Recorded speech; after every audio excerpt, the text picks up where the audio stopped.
When the power goes out, most of us expect it to come back on within a few hours, but sometimes major storms cause widespread damage and outages can last longer than expected.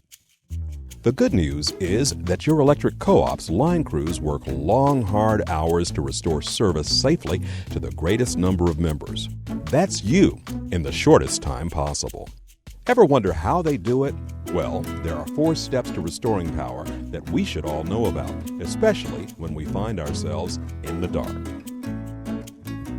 Step 1. Repair high-voltage transmission lines. Transmission towers and lines supply power to thousands of members. They rarely fall, but when they do, they must be repaired first before other parts of the system can operate. Step 2. Inspect distribution substation. Distribution substations receive high-voltage power from transmission lines, then disperse that power at a lower voltage to the co-op's main distribution lines. Depending on your electric co-op's service territory, distribution substations can serve either hundreds or thousands of members. When a major power outage occurs, the co-op's line crews inspect the substation to determine if the problem stems from the transmission lines feeding into the substation itself, or if the problem is further down the line. Step 3. Check main distribution lines. If the problem cannot be isolated at a distribution substation, the main distribution lines are checked first. These lines carry power to large groups of members in your electric co-op's service territory.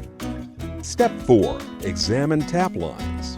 If local outages persist, supply lines called tap lines are examined. These lines deliver power to transformers that are either mounted on poles or placed on pads for underground service and can be found outside of homes, businesses, and schools. Occasionally, damage will occur on the service lines between the nearest transformer and your home. Has your neighbor ever had power while yours is out? That is why. When the problem is in the tap lines, co-op line crews will fix outages in an order that will restore service to the greatest number of members at a time. As you can see, restoring power after a major outage is a big job and involves much more than simply flipping a switch or removing a tree from a damaged line. When co-ops work to restore power, they often have the capability to work on multiple parts of the system simultaneously. This ensures reliable power with a faster response time.